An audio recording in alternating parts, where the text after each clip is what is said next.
10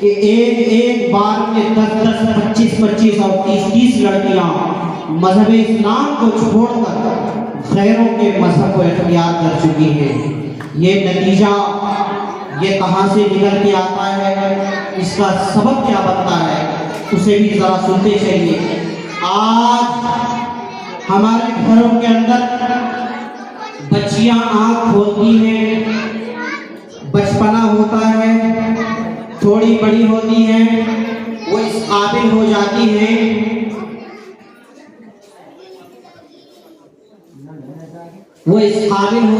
ہیں کہ انہیں اسکول اور کالجز کے اندر علم حاصل کرنے کے لیے بھیجا جائے۔ آپ بھیج دیتی ہیں، آپ مخلوط ماحول میں مخلوط تعلیم حاصل کرنے کے لیے اپنی بچی کو اسکول اور کالجز کے اندر ایڈمیشن کرواتی ہیں۔ آگے بڑھتی ہے وہ بچی 1 class 3rd class 3 class 4 class pass کرتی ہیں، پھر انہیں ضرورت پڑتی ہے موبائل فون کی۔ آپ کے دلار میں، آپ کے لاڈ میں، آپ کے پیار اور محبت میں وہ آتی ہیں، آپ کو کہتی ہیں کہ ہمیں موبائل چاہیے، آپ موبائل فون خرید کر دیتے ہیں۔ آپ موبائل فون خرید کر دیتے ہیں، وہ موبائل کا استعمال شروع کرتی ہیں۔ میں آپ سے پوچھنا چاہتا ہوں کہ آج پورے ہندوستان میں جتنی بھی لڑکیاں مرتد ہو چکی ہیں، جتنی بھی لڑکیاں مذہب اسلام کو چھوڑ کر جا چکی ہیں، ان میں سب سے زیادہ سبب جو بنتا ہے وہ کالج یونیورسٹیوں کی بچیاں مرتد ہو رہی ہیں۔ کیوں؟ اس لیے کہ مخلوط ماحول میں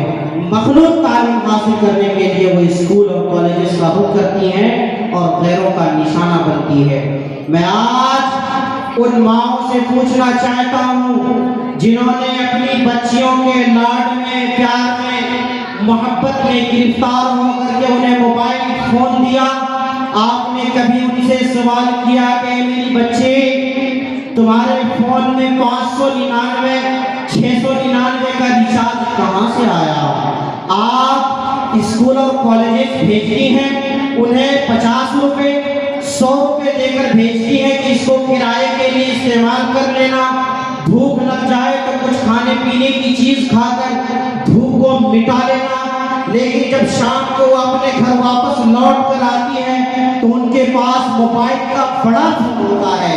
اسمارٹ فون ہوتا ہے، کبھی ان کے ہاتھ میں لیپ ٹاپ ہوتا ہے، کبھی ان کے بیگ میں مہنگی گھڑیاں، کبھی ان کے بیگ میں مہنگے میک اپ کا سامان برآمد ہوتا ہے، نکلتا ہے۔ کبھی آپ نے سوال کیا کہ میری بچی میں نے تمہیں 50 روپے دیا تھا، میں نے تمہیں 100 روپے دیا تھا، یہ 1000 روپے کا سامان، یہ 2000 کا سامان، یہ 15000 اور 20000 کا لیپ ٹاپ تم نے کہاں سے لایا؟ کبھی آپ نے سوال کیا؟ نہیں کیا۔ یاد رکھیے کہ جب یہ ہماری بچی پیدا ہوتی ہے، آنکھ کھولتی ہے، لڑکپن کا زمانہ جب ہوتا ہے تو ان کی میٹھی زبان سے سب سے پہلے جو کلمہ نکلنا چاہیے وہ کلمہ توحید ہونا چاہیے، لا الہ الا اللہ محمد رسول اللہ۔ لیکن آپ کیا کرتے ہیں؟ اسکول اور کالجز کے اندر داخل کرتے ہیں، وہ جا کر کے وہ غیر ضروری تعلیم، غیر اخلاقی تعلیم کو حاصل کرتی ہے، پھر اس کی زد میں آ کر کے اپنے ایمان کا وہ سودا کرتی ہے۔ میں آپ کو بتلاتا چلوں، گزشتہ سال آپ کے اتراکھنڈ کی خبر میں آپ کو بتلا دوں کہ ایک لڑکی حافظ قرآن ہے، مکمل حفظ کر چکی ہے، وہ ایک غیر مسلم لڑکے سے شادی رچا رہی ہے۔ جب ان کے والدین کو خبر ملتی ہے تو وہ کہتی ہے کہ ہائے افسوس کہ ہم نے کون سی تعلیم دی، ہم نے قرآن کو یاد کرا دیا، ہم نے قرآن کا حفظ کو مکمل کرا دیا، لیکن کبھی اسے معنی اور مطالب سے آگاہ نہیں کیا، ہم نے اسے بتایا نہیں کہ اے میری بچی جس آیت کو تم نے یاد کیا ہے اس آیت میں اس قرآن میں اللہ تعالیٰ نے ایمان کے تعلق سے کیا فرمایا۔ رسول اکرم صلی اللہ علیہ وسلم جو دین اور شریعت لے کر آیا، اس شریعت کو اور اس دین کو نہیں سمجھایا، جس کی بنیاد پر ہماری بچیاں مرتد ہو رہی ہیں، اپنے ایمان کا سودا کر رہی ہیں۔ ایک واقعہ میں آپ کو بتلاؤں، حضرت مولانا مفتی محمد منیر صاحب رحمۃ اللہ علیہ ممبئی کے رہنے والے ہیں، ان کی خانقاہ بھی چلتی ہے۔ ہماری مائیں بہنیں سن نہیں رہی، غور سے بات کر رہی ہیں، پھر بھیجا ہمیں بک کر کے یہاں پر چلا کر کے کوئی فائدہ نہیں ہے۔ مفتی منیر صاحب ممبئی کے رہنے والے، ان کی خانقاہ بھی چلتی ہے۔ اس کا ایک خادم، ایک مرید، تبلیغی جماعت سے جڑا ہوا شخص، ان کے گھر میں ایک بچی تھی، ان کے گھر میں ایک بچی تھی۔ بچی اسکول میں پڑھ رہی تھی، بڑی ہوئی، جوان ہوئی، جوانی کے دہلیز پر قدم رکھتی ہے۔ جب بچی بڑی ہو جاتی ہے، گریجویشن مکمل ہوتا ہے، تو گھر میں یہ بات ہونے لگتی ہے کہ بچی ہماری بڑی ہو گئی، گریجویشن مکمل کر لیا، ان کی شادی رچا دی جائے، ان کے ہاتھ پیلے کر دیے جائیں۔ اس بچی کے کان میں یہ آواز پڑتی ہے کہ ہماری شادی کے تعلق سے باتیں ہو رہی ہیں۔ وہ آ کر کے گھر میں کہتی ہے کہ میرے لیے لڑکا تلاش کرنے کی ضرورت نہیں ہے، ہم نے اپنا لائف پارٹنر چن لیا ہے۔ یہ کس کے گھر کا واقعہ ہے؟ ایک تبلیغی جماعت سے جڑا ہوا شخص جو دنیا بھر میں پہنچ کر کے دین کی دعوت دیتا ہے، اسلام کی دعوت دیتا ہے، نماز کی دعوت دیتا ہے، قرآن کی دعوت دیتا ہے۔ ان کے گھر کا یہ واقعہ ہے۔ میری مائیں اور بہنیں غور سے سنیے، آگے گھر کے لوگ ناراض ہوتے ہیں اور کہتے ہیں کہ ٹھیک ہے، جوان بچی ہے، اسے ڈانٹا نہیں جا سکتا، ان پر غصہ نہیں کیا جا سکتا، ورنہ وہ غلط قدم بھی اٹھا سکتی ہے۔ ان کے والدین کہتے ہیں ٹھیک ہے، تم نے اپنا لائف پارٹنر چن لیا ہے تو اسے لے آؤ، ہم بھی دیکھ لیں گے، اگر وہ ہماری حیثیت کے مطابق ہوگا تو ہم ان سے تمہارا نکاح کر دیں گے۔ دل پر ہاتھ رکھ کر کے سوچئے، اگلے دن جب وہ بچی اس لڑکے کو لے کر گھر آتی ہے اپنے، تو وہ ایک غیر مسلم ہوتا ہے۔ ان کے والد صاحب کہتے ہیں کہ تم یہ چاہتی ہو کہ تمہارا نکاح ایک ایسے شخص کے ساتھ کیا جائے جو غیر مسلم ہے، ایسا نہیں ہو سکتا۔ دل پر ہاتھ رکھ کر کے اس بچی کا جواب سنیے، بچی کیا جواب دیتی ہے۔ ان کے والدین کہتے ہیں کہ جس کا اسلام سے کوئی تعلق نہیں، اس کے ساتھ تمہارا نکاح کر دیا جائے۔ وہ بچی کیا کہتی ہے کہ پاپا، ابو، کون سے اسلام کی بات کرتے ہو؟ آج تک آپ نے کسی اسلام کا تذکرہ میرے پاس نہیں کیا۔ اب بتائیے اس واقعے سے آپ کو کیا سبق ملتا ہے کہ ہماری بچی جب اپنے گھروں میں آنکھیں کھولتی ہے تو ان کے سامنے دینی تعلیم ہونی چاہیے یا انگریزی تعلیم ہونی چاہیے۔ اگر آج ہم نے اپنی بچی کو دینی تعلیم سے آراستہ نہیں کیا، دینی تعلیم سے انہیں آراستہ نہیں کیا، انہیں دین کی موٹی موٹی باتیں بتلا کر انہیں اماں عائشہ کی پاک دامنی کا سبق نہیں دیا، انہیں حضرت آسیہ جو ایمان کی پہاڑ تھی، جو فرعون سے جیسے ظالم و جابر بادشاہ کے سامنے ڈٹ کر مقابلہ کرنے کے لیے کھڑی ہو گئی، ان کی تعلیم نہیں دی، ان کے حیات سے، ان کے خدمات سے، ان کے کارناموں سے، ان کی جرأت سے آپ نے اپنی بچی کو آگاہ نہیں کرایا، تو یاد رکھیے آج تو خیر دوسرے لوگوں کے گھروں سے بچیاں ایمان کو چھوڑ کر جا رہی ہیں۔ ایک وقت ایسا بھی آئے گا کہ آپ کے گھروں سے بھی آپ کی بچی آپ کے چہرے پر تھوک ڈال کر جائے گی اور کہے گی کہ میں اپنے عاشق کے پاس جا رہی ہوں، تمہیں ہماری کوئی ضرورت نہیں۔ اس لیے اس وقت کے آنے سے پہلے آپ تیار ہو جائیں۔ میں آپ کو بتلاتا چلوں کہ کیا ہمارے گھروں کے اندر ایمانی تربیت بچیوں کی نہیں ہونی چاہیے؟ کیا ہمارے گھروں کے اندر جب بچیاں بڑی ہوتی ہیں، جب بچیاں بات کو سمجھنا شروع کرتی ہیں انہیں اماں عائشہ کی پاک دامنی نہیں بتلانی چاہیے، انہیں حضرت فاطمہ کی پاک دامنی کو نہیں بتلانی چاہیے، انہیں حضرت فاطمہ کی سیرت سے آگاہ نہیں کرنی چاہیے، کیا حضرت آسیہ کی سیرت سے ہماری بچیوں کو آگاہ نہیں کرنی چاہیے، اور ان ازواج مطہرات کی سیرت مطہرہ سے ہمیں آگاہ نہیں کرانی چاہیے کہ جنہوں نے ایسا کردار ادا کیا پوری امت کی عورتوں کے لیے، یہ سبق دیا کہ رسول اکرم صلی اللہ علیہ وسلم جو دین اور جو شریعت لے کر آئے، اس شریعت اور اس دین کے علاوہ اس دنیا میں کوئی مذہب قابل قبول نہیں ہے۔ یہ ہمیں سمجھانا ہوگا، یہ ہمیں بتلانا ہوگا اپنی بچیوں کو۔ میری پردہ نشین خواتین، میں آپ کو بتلاتا چلوں کہ آج ایک شاعر کہتا ہے کہ پہلے چاہت پھر نگاہوں سے اتاری جاؤ گی، پہلے چاہت پھر نگاہوں سے اتاری جاؤ گی، آبرو بھی جائے گی اور تم بھی ماری جاؤ گی۔ آج میں آپ کو بتلانا چاہتا ہوں کہ ہندوستان کے اندر ہزاروں سینکڑوں ایسے واقعات ہوتے ہیں کہ جو مسلم بچیاں غیروں کے پیار و محبت کے جال میں پھنس کر کے، جھوٹے پیار و محبت کی جال میں پھنس کر کے، اپنے ایمان کا سودا کر کے ایک نہیں، دو نہیں، تین تین سال، چار چار سال، پانچ پانچ سال، یہاں تک کہ 10 سال اس لڑکے کے ساتھ اپنی زندگی گزارتی ہے، ان کے ناپاک قطرے کو اولاد کی شکل میں چلتی ہے۔ جب ان کا پیٹ بھر جاتا ہے، جب ان کا دل بھر جاتا ہے، تو وہی لڑکی،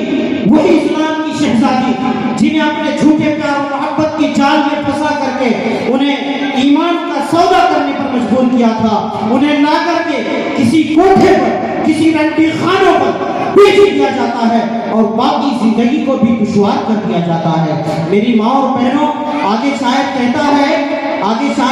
ہے کہ تم بھی ماری جاؤ گی۔ کس طرح ماری جاؤ گی؟ تمہاری عزت و آبرو کو نیلام کر کے، تمہاری عزتوں کو لوٹ کر کے، تمہارے اندر جو ایمان کا جوہر تھا، تمہارے اندر جو ایمان کا جوہر تھا، اس جوہر کو کھینچ کر کے تمہیں جنت سے نکال کر کے جہنم میں ڈال دیا اور اس قابل بنا دیا کہ نہ تمہارے گھر والے تمہیں اپنا سکتے، نہ تمہارے مذہب والے اپنا سکتے، نہ تمہارے ماں باپ تمہیں اپنا سکتے۔ ایسا کر کے تمہیں سڑکوں پر بے یار و مددگار چھوڑ دیا جاتا ہے۔ ایسے ہزاروں واقعات مل جائیں گے جو ہماری بہنیں مجبور ہو کر کے نہ چاہتے ہوئے بھی رنڈی خانوں کا رخ کر رہی ہیں، کوٹھوں کا رخ کر رہی ہیں، اور غیروں کے سامنے اپنی کمر لچکا کر کے، اپنے ڈانس کر کے، اپنے پیٹ پالنے پر مجبور ہو چکی ہیں۔ یہ ہمیں سمجھنا ہوگا کہ اسلام کیا سبق دیتا ہے۔ کیا اسلام اتنی آسانی سے ہمیں ملا ہے؟ آپ اسلام کے اندر قتل ہونے والے، اسلام کی خاطر قتل ہونے والی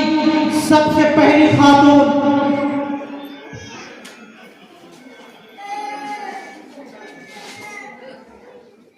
اسلام کے اندر سب سے پہلے قتل ہونے والی خاتون، اسلام کی خاطر قتل ہونے والی خاتون حضرت سمیہ کا واقعہ دیکھیے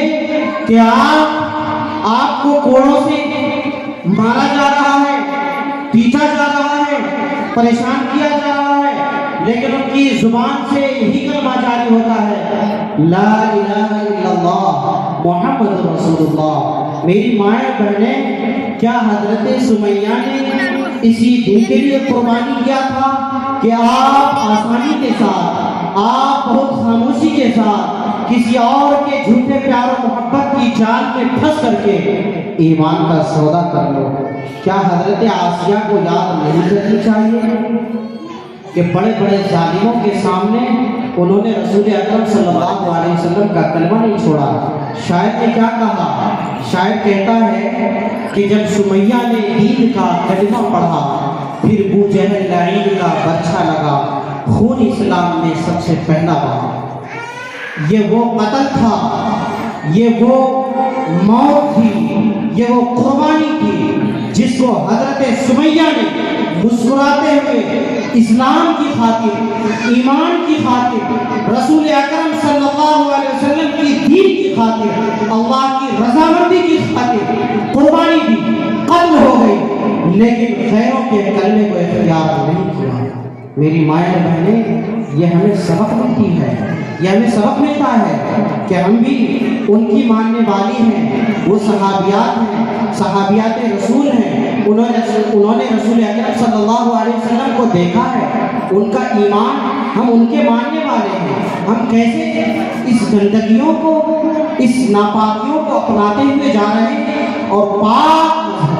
اسلام کو چھوڑ کر کسی اور کے طریقے کو اختیار کر رہے ہیں. یاد رکھیے کہ اگر یہی حالت ہماری بنی رہی تو ایک دن ایسا آئے گا کہ ہمیں جہنم میں جلنا پڑے گا. کیا ہم جہنم کی آگ کو برداشت کر سکتے ہیں؟ آج ہم روٹی بناتے ہوئے, آج ہم سالن بناتے ہوئے, آج ہم دال چھونکتے ہوئے ہمارے ہاتھوں پر, ہمارے پیروں پر کوئی چھوٹی سی چنگاری گر جاتی ہے, ہم برداشت نہیں کر پاتے. بتائیے کہ آپ جہنم کی آگ کو کیوں کر برداشت کر سکتے ہیں؟ اس لیے اس وقت کے آنے سے پہلے سمجھ جائیے, رسول اکرم صلی اللہ علیہ وسلم کی جو تعلیم ہے اس کو اپنائیے, حضرت فاطمہ کی سیرت پر چلیے, حضرت عائشہ صدیقہ رضی اللہ تعالیٰ عنہا جو امت کی مائیں ہیں, جن کی پاک دامنیوں میں قرآن کی آیت نازل ہوتی ہے, حضرت آسیہ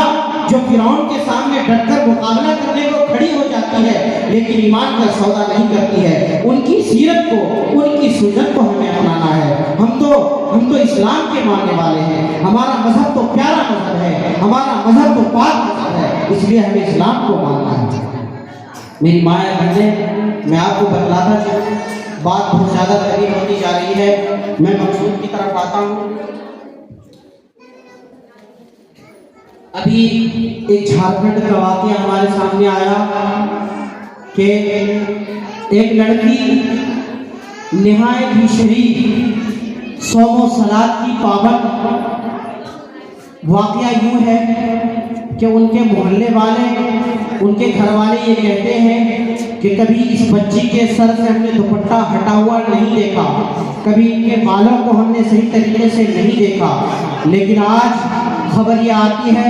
کہ وہ نماز روزہ ادا کرنے والی وہ بچی مذہب اسلام کو چھوڑ کر کسی غیر مذہب کو اختیار کر چکی, وہ گھر سے لاپتہ ہو چکی ہے. بتائیے کہ جو بچی اپنے گھروں کے اندر, اپنے محلوں کے اندر یہ ثابت کر چکی, یہ لوگوں کو بتا چکی کہ میں روزہ نماز کی پابند ہوں, میں اللہ کو ماننے والی ہوں, میں رسول اکرم صلی اللہ علیہ وسلم پر ایمان لاتی ہوں, صبح و شام قرآن کی تلاوت میں مشغول رہنے والی, ایمان کا سودا کیسے کرنی چلی گئی؟ میں آپ کو اشارہ کرتا ہوں, میں بتلانا چاہتا ہوں کہ آج ہمارے گھروں کا حال کیا ہو چکا ہے. آج ہمارے گھروں کے اندر موبائل فون جو سب سے بڑا فتنہ ہے, آج ہر گھروں کے اندر ہماری جو دو شیزائیں 10 سال 12 سال 15 سال کی بچیاں انسٹاگرام پر اپنی تصویر وائرل کرتی ہیں, فالوورز بڑھانے کے لیے لائکس چاہتی ہیں, کمنٹس چاہتی ہیں, اور وہ چاہتی ہیں کہ ہمیں زیادہ سے زیادہ انسٹاگرام پہ فالو کیا جائے, زیادہ سے زیادہ لائک ملے اور زیادہ سے زیادہ کمنٹ ملے. یاد رکھیے یہ انسٹاگرام نہیں ہے, یہ جہنم کا وہ وادی ہے کہ جو ایک بار جہنم کے وادی میں اتر گیا, خدا کی قسم یہ وہ وادی ہے کہ اس وادی سے کبھی کوئی واپس نہیں آ سکتا. ہزاروں ایسے واقعات ہیں کہ جو انسٹاگرام پہ کانٹیکٹ کے ذریعے مسلم بچیاں ہماری اسلام کا سودا کر چکی ہے, وہ غیر مسلم لڑکوں کے جھوٹے پیار و محبت کے جال میں انسٹاگرام فیس بک کے ذریعے سے آتی ہے, اور اس کے بعد جب کانٹیکٹ ہوتا ہے, آپس میں ملاپ ہوتا ہے, پھر وہ اسلام کا سودا کرتی ہے. میری مائیں اور بہنیں, دلوں پر ہاتھ رکھ کر کے یہ سوچئے کہ کیا ہمارے گھروں میں جو فون, موبائل فون ہے, اس میں ہم ریچارج کر کے رکھتے ہیں, ڈیٹا ڈلوا کر رکھتے ہیں, انلمیٹڈ نیٹ رہتا ہے, کیا ہماری بچیاں تو اس موبائل فون کا غلط استعمال نہیں کر رہی؟ کیا ہماری بچیاں تو انسٹاگرام کا سودا نہیں کر رہی ہیں؟ کیا ہماری بچیاں فیس بک میں ڈوب کر کے کسی غیر مسلم لڑکے کو تو دل نہیں دے دیا؟ کیا ہماری بچیاں ان انسٹاگرام کی جو جہنم کی وادی ہے, اس جہنم کی وادی میں تو نہیں پھنس چکی؟ ہماری وہ بچیاں اسلام کو چھوڑ کر کے کسی کسی اور غیر مذہب کو تو نہیں اختیار کر چکی. ہمیں اپنے گھروں کا موازنہ کرنا ہوگا, ہمیں اپنے گھروں کا محاسبہ کرنا ہوگا, ہمیں اپنی بچیوں کا جائزہ لینا ہوگا, ان سے سوال کرنا ہوگا, ان سے پوچھنا ہوگا. اگر ہم نے اسے موبائل فون دیا ہے تو اس کے موبائل فون پر جائیے, ان کا موبائل فون مانگیے, ان کا ڈیٹا چیک کیجیے, ان کی چیٹنگ باکس کو جا کر کے دیکھیے کہ وہ کون سا استعمال کر رہی ہے, وہ کیا چیٹ لکھ رہی ہے, وہ کسے میسج کر رہی ہے. یہ ہم سب کی ذمہ داری ہے. ورنہ یاد رکھیے کہ اگر ہاتھ سے نکل گئی ہماری بچیاں تو یہی وہ بچیاں کل کو جہنم میں جائے گی تو آپ کا دامن نہیں چھوڑے گی, وہ پکارے گی اور اللہ تعالیٰ کی بارگاہ میں شکایت کرے گی کہ اللہ میں تو ان کی اولاد تھی, میں تو ان کے آگے جنم ہوا تھا, میرا جنم تو ان کے سامنے ہوا تھا, میری پیدائش تو ان کے نطفے سے ہوا تھا, ان کی ذمہ داری تھی, میں تو آپ کی امانت ان کے ذمے تھی, ان کی ذمہ داری تھی کہ ہمیں اسلام کی صحیح تشریح ہمارے سامنے پیش کیا جائے. ہمارے سامنے مسلمانوں اور ایمان کی جو تعلیمات ہے, رسول اکرم صلی اللہ علیہ وسلم کی جو تعلیمات ہے, حضرت فاطمہ کی جو سیرت ہے, ان کی ذمہ داری تھی کہ ہمارے سامنے یہ پیش کر دی, لیکن یہ ایسا نہیں کیا. اے اللہ ہمیں آج جہنم میں ڈالا جا رہا ہے. اس کا سب سے بڑا سبب, اس کی سب سے بڑی وجہ ہمارے والدین ہے, ہمارے بھائی ہیں, ہمارے ماں باپ ہیں, ہمارے شوہر ہیں, اس لیے انہیں بھی جہنم میں ڈالا جا رہا ہے. آپ برداشت کریں گی نہیں کر پائیں. اس لیے چڑیوں کو کھیت چگنے سے پہلے اس کی رکھوالی کی جائے, اس کی نگرانی کی جائے, یہ ہم سب کی ذمہ داری ہے. مختصر کر دیتا ہوں انشاءاللہ. مختصر سی بات میری مائیں اور بہنیں, آج ہمارے ہندوستان کے اندر سے اتنی مسلم لڑکیاں مرتد ہو چکی ہیں کہ ہم اس کو شمار نہیں کر سکتے. وہ ایمان کو چھوڑ کر کے دوسرے مذہب کو اختیار کر رہی ہیں. میں آپ کو بتلا دینا چاہتا ہوں کہ ہماری بچیاں جب ہمارے گھروں کے اندر پیدا ہوتی ہیں, ان کے لڑکپن کا وقت ہوتا ہے, انہیں بڑے لاڈ اور پیار سے ہم پالتے ہیں, انہیں بڑی عزت اور احترام کے ساتھ ان کی ہر طرح سے پرورش کرتے ہیں, ان کے پہننے کے لیے, ان کے کھانے کے لیے اچھا انتظام کرتے ہیں, ان کے رہنے کے لیے اچھے گھروں کو بناتے ہیں, گھروں کے اندر رنگ و روغن کر کے انہیں چمکایا جاتا ہے, ان کی تعلیم کے لیے صحیح انتظام کیا جاتا ہے. لیکن وہ ہماری بچیاں اسلام کو چھوڑ کر, ہمیں چھوڑ کر کسی اور مذہب کو اختیار کر لیتی ہے. دلوں پر ہاتھ رکھ کر کے سوچئے کہ کیا ہم نے اس چھوٹی بچی کو, اس کو بچپن میں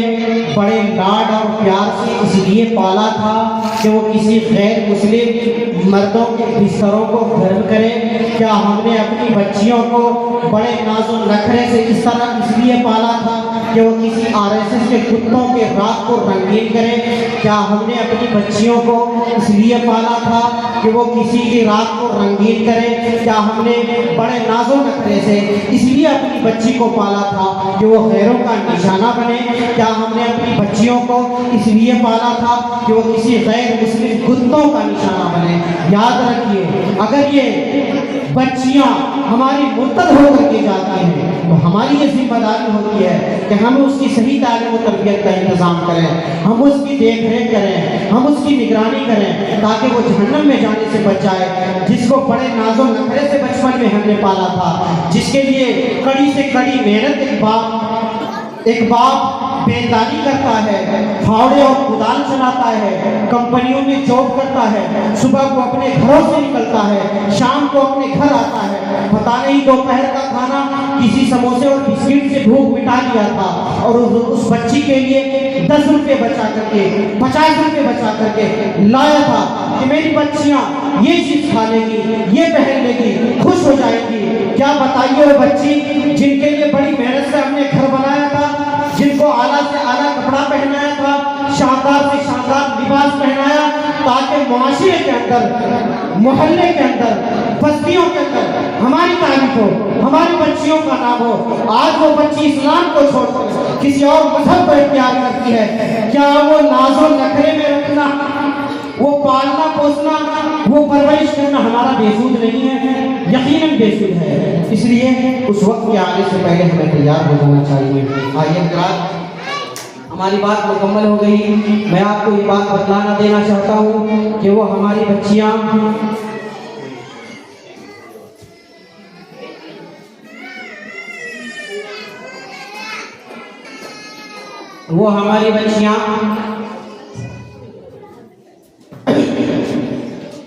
جو ہمارے گھروں میں آنکھ کھولتی ہے، ہمارے گھر سے باہر جاتی ہے، کسی غیروں کا نشانہ بن جاتی ہے۔ ماں کہتی ہے کہ بیٹی صبح و شام قرآن کی تلاوت کرنا، رسول اکرم صلی اللہ علیہ وسلم کی تعلیمات کو پکڑے رکھنا، فاطمہ بہن کی سیرت کو سمجھنا۔ لیکن یاد رکھیے، سینے پر ہاتھ رکھ کر کے، دل پر ہاتھ رکھ کر کے غور کیجئے کہ ہماری وہ بچیاں جس کے ہاتھ میں کبھی قرآن کا پارا تھا، جن کے ہاتھ میں کبھی قرآن ہوا کرتا تھا، جن کی زبان پر کبھی قرآنی آیات سنا کرتی تھی، آج وہ ہماری بچیاں کسی مندروں کا، کسی گرجا گھروں کا، کسی کلیساؤں کا دروازہ کھٹکھٹاتی ہے۔ ہماری وہ بچیاں جن کے ہاتھ میں کبھی تسبیح کے دانے، جن کے ہاتھ میں کبھی وضو کا لوٹا ہوا کرتا تھا، وہ ہماری بچیاں آج پھولوں کی ڈلیاں لے کر کے مندر کا دروازہ کھٹکھٹاتی ہے۔ ہماری وہ بچیاں جن کی زبان پر کبھی رسول اکرم صلی اللہ علیہ وسلم کا کلمہ تھا، لا الہ الا اللہ محمد رسول اللہ، آج وہ ہماری بچیاں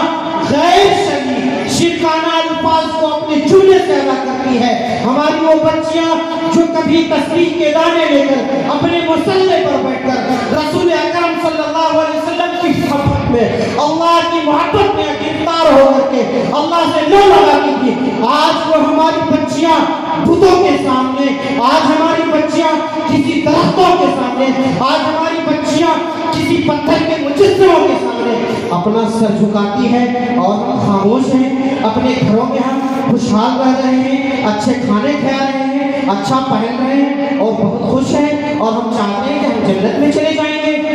ایسا ہرگز نہیں ہو سکتا۔ اس لیے یہ ہم سب کی ذمہ داری ہے کہ آپ اپنی بچیوں کی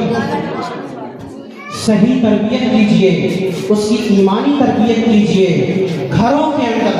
5 منٹ 10 منٹ ہی صحیح ان کے سامنے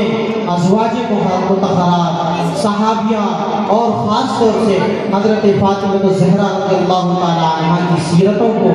بیان کیا جائے، تاکہ ان کے ایمان کے اندر وہ مضبوطی آ جائے، وہ پختگی آ جائے کہ کل کو ہماری بچیاں اگر اسکول اور کالجز کا رخ کرتی ہیں اور کوئی اسلام دشمن طاقت ان کے سامنے آ کر کے کھڑا ہوتا ہے اور ان کے ایمان کے اندر، اسلامی تعلیمات کے اندر، مذاہب اسلام کے اندر اگر وہ شکوک و شبہات پیدا کرنے کی، ان کے ایمان میں شک پیدا کرنے کی کوشش کرے، تو بڑی سے بڑی طاقت اور بڑی سے بڑی آندھیوں سے وہ ٹکرا سکتی ہیں، وہ مقابلہ کر سکتی ہیں، لیکن وہ ایمان پر سودا نہیں کر سکتی۔ اس لیے ایسی تربیت ہمیں اپنے بچوں کو کرنی ہوگی۔ اللہ تعالیٰ ہم سب کو اپنے سننے سے زیادہ عمل کی توفیق مرحمت فرمائے۔ میں اپنی ماں اور بہنوں سے گزارش کروں گا کہ ہماری مائیں بہنیں جو یہاں آئی ہیں، یہ جو باتیں علماء کرام سے سنی ہے آپ نے، اس پر ضرور عمل کیجیے گا، اور اپنے گھر جا کر کے اپنے گھروں کو ضرور ٹٹولیے گا، اور اپنے موبائل فون کو ضرور ٹٹولیے گا کہ ہماری بچیاں کس حد تک آگے بڑھ چکی ہیں۔ اگر وہ نہیں بڑھی ہیں آگے تو ان پر کنٹرول کیا جائے، انہیں سنبھالا جائے، انہیں سکھلایا جائے، انہیں سمجھایا جائے۔ اللہ تعالیٰ ہم سب کو کہنے سننے سے زیادہ عمل کی توفیق مرحمت فرمائے، اور ہمارے بیٹھنے کو، اٹھنے کو اور یہاں تشریف لانے کو اللہ تعالیٰ قبول فرمائے۔ وآخر دعوانا ان الحمدللہ رب العالمین۔ ماشاءاللہ، بہت اچھا خطاب سب کے سامنے فرما رہے تھے۔ کہتے جو بہار کی سرزمین